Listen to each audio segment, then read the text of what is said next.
All right, here we go.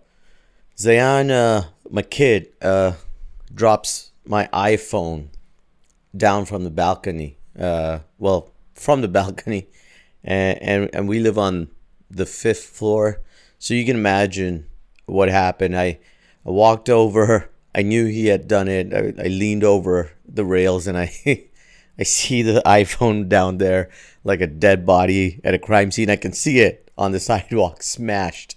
You can tell from the fifth floor, even though it was nighttime. And I went down and I got it, and it was like exactly like I thought it would be, completely smashed. And the worst part about it was, as soon as I saw it happen, I was like, I'm gonna buy another iPhone. It hit me right there and then that I was gonna have to replace it. You see, this isn't the first time my kid has messed up my phone. Like he has dropped it on occasions on the floor or something and smashed the screen, and I've had to replace it. He has thrown things outside the balcony, like his toys and stuff. But this was the first time he combined the two, and it's been a long time since he's done something like this. And I think he was a little annoyed because we were all like watching him walk in and out the balcony. He loves to walk around outside and in and whatever. And everyone was kind of like, "Be careful with the phone. Be careful with the phone." And I look back at that thing at that moment, and I think he did it out of spite, man. I think he was just like, you know what? Shut the hell up. You don't get to tell me what to do. You're not my parents, although we were his parents and the nanny included. So it happened, and the phone went down, man. And I just looked at him, and I was like, this kid is costing me so much. I I just need him to like grow up and take care of me, because I come from a developing country. It's not like there's a lot of support back there once you retire. So I'm just looking at him thinking, "Hey man, you better become like a big sports star or just famous or big like a heart surgeon, something. You got to do something. You got to take care of me cuz this is costing me." As soon as it went down, I just look at, man, it's just tiring. It's chaos. It's so tiring to see this happen. And I think back, my parents had five kids, and I think back all the stuff I did. You know what? My kid's actually really good compared to probably all the crap we did. Or even if we did half the stuff he does, we multiply by five. Do the math. Like, it just sounds like a lot more my parents had to go through, and they just went through it. They just like took it. I never saw them cry in front of me. That's the incredible thing. I know I have cried in front of my kid when I've been like really tense about money or work or whatever. And I don't remember my parents really ever doing it. And I just think either they were the most bravest, calmest people in the world, which my mom's still around. My dad, he always did seem very calm, but at the same time, like, they must have cried at some point. They must have broken down at some point. Not with five kids at them. It had to have happened. And I just think, God, I was awful. And I think that's the curse of parenting. It's the nicest thing in the world. It's the most loving thing you'll ever have. And at the same time, you're just like, I want to murder my kid. It's the amount he costs. The kids cost too much these days, man. And yeah, so the phone drops down, and I looked at him. It's the only time I've ever kind of like been a little bit aloof. I was like, I'm gonna give him the cold shoulder a little bit, and I don't know how he took it, because I could feel like he had a little bit of guilt. He was like trying to suck up to me and be nice and whatnot. But I was like, okay, this is not the best time in the world to lose this.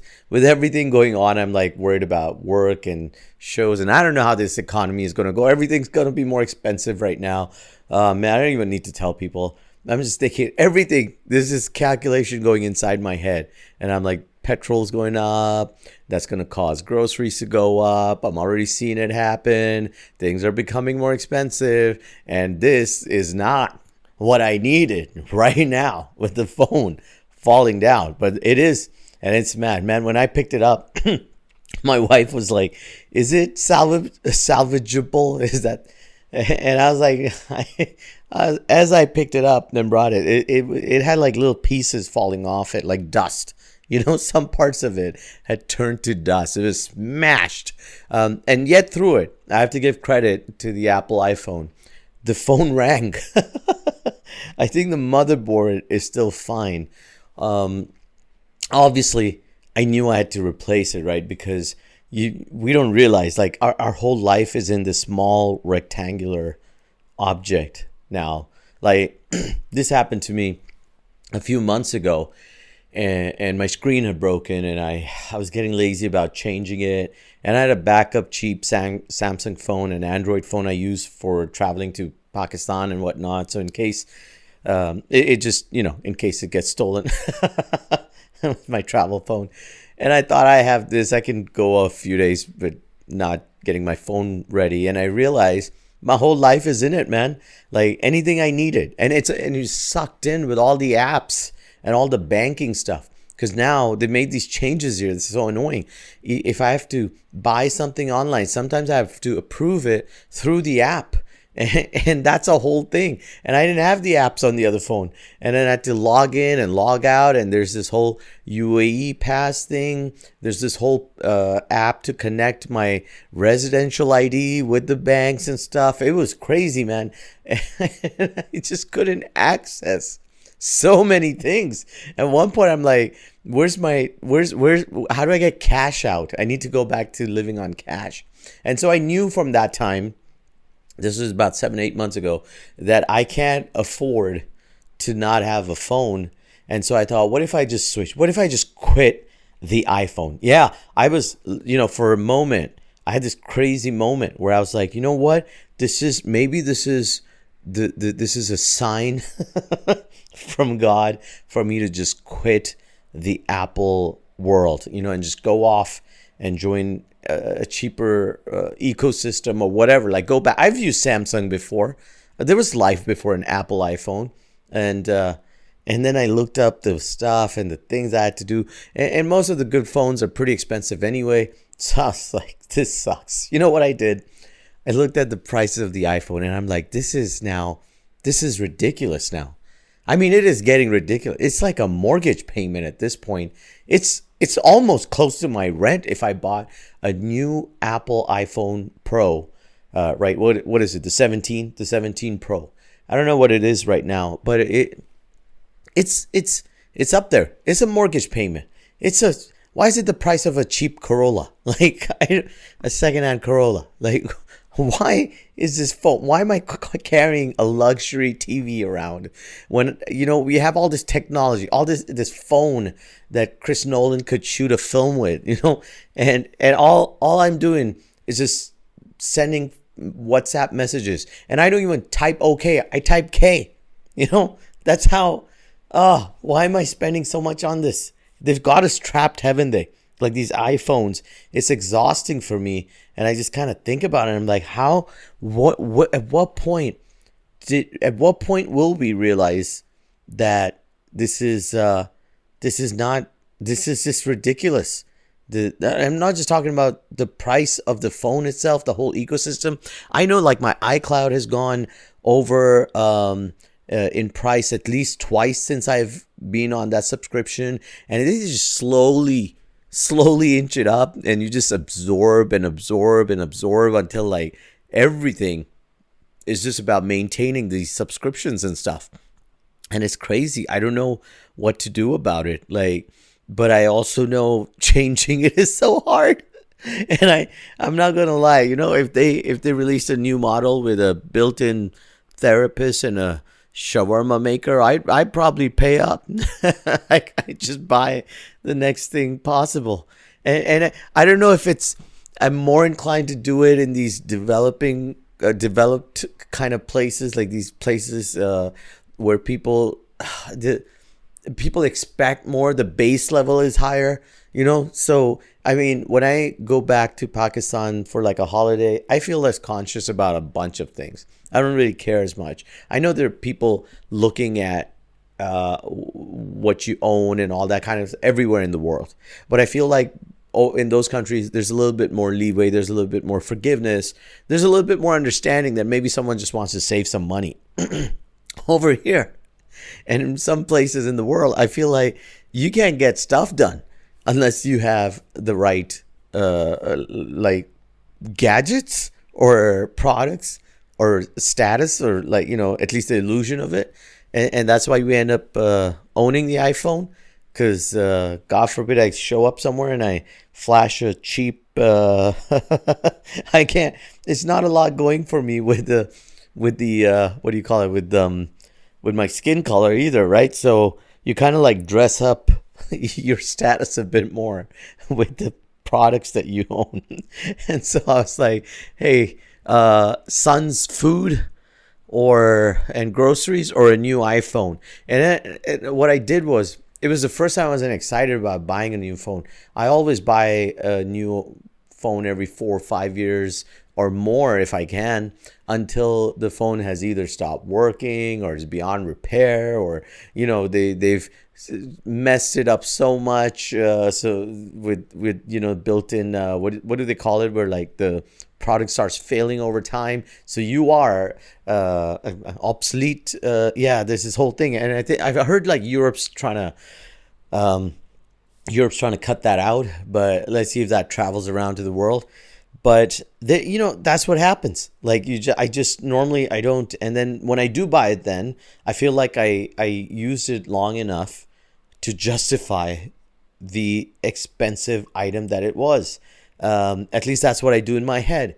But now, having had to replace it sooner, I just went, I'm not doing a 17. I bought an older model, and I just went, and even then it was more expensive than the new version of the model I had bought back a few years ago.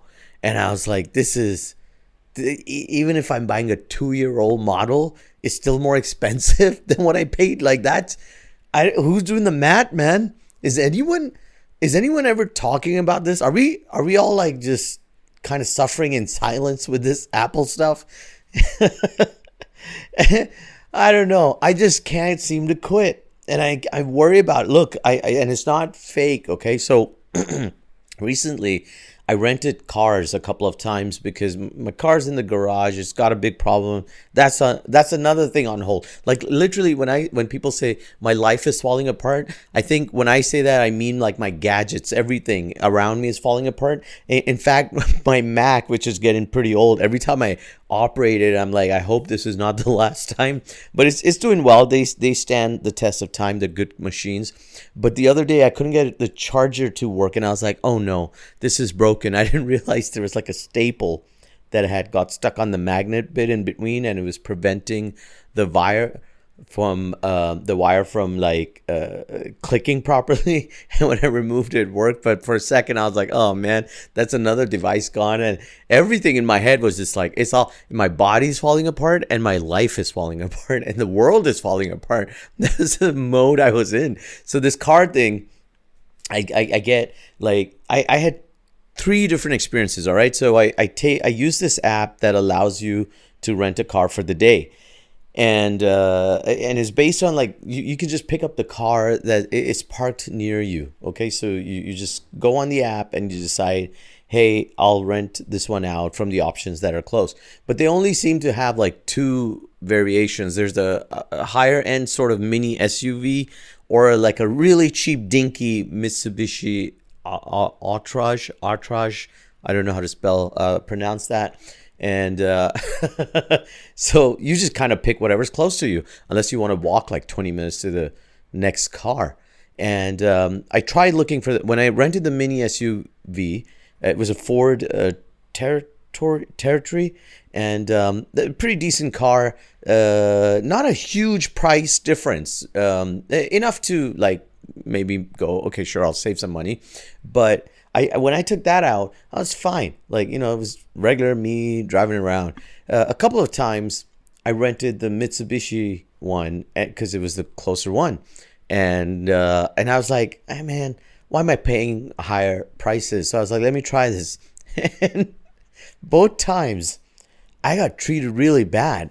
Not so much just on the road. It was interesting. By who? Both times I happened to stop at a gas station, right?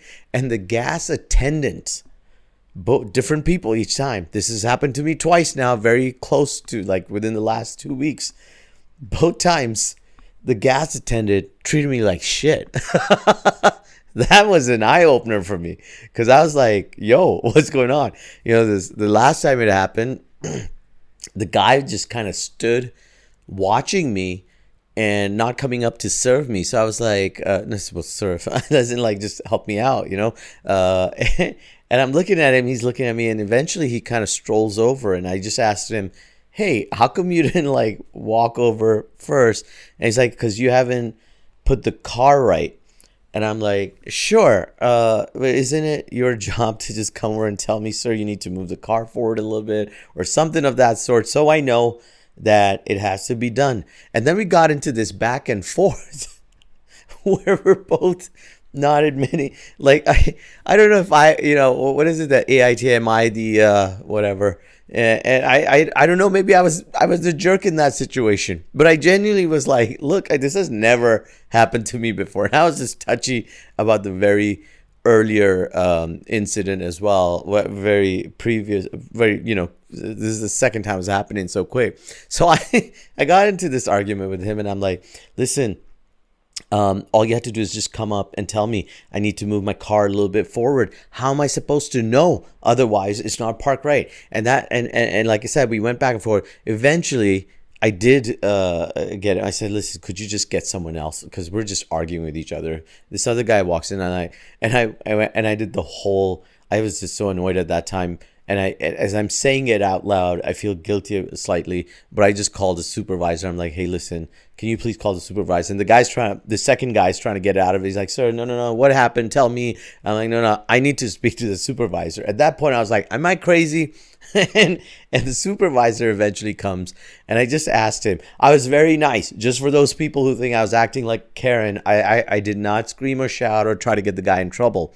I literally just asked the supervisor, I'm like, listen, I just need to understand, if this happens, what is supposed to happen? What am I supposed to do? What is your staff supposed to do? And he said, no, my staff was supposed to tell you, should have walked up to you immediately, should have asked you to just move the car forward. I'll have a chat with him. And I was like, all right, at least I'm not crazy. I just understood that we are racist to our own kind.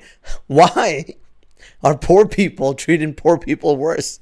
He probably assumed that both times that I got treated bad, the second I opened my mouth, they kind of flinched. They realized this guy was not like, I don't know what they thought. Maybe I'm like a blue collar worker or whatever because of the car. I don't know.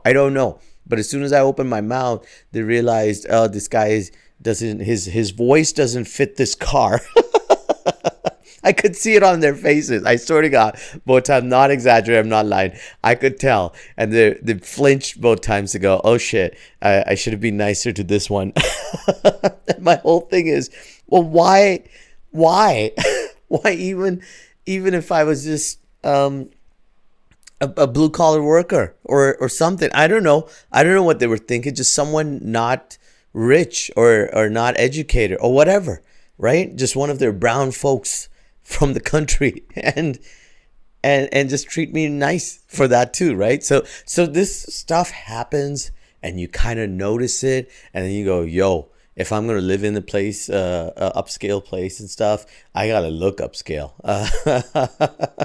Like, it's mad that the world is like that, and it just gives you status anxiety on top of everything that goes on in life. Like, that's the last thing I need, suffering, having to be concerned about how I look.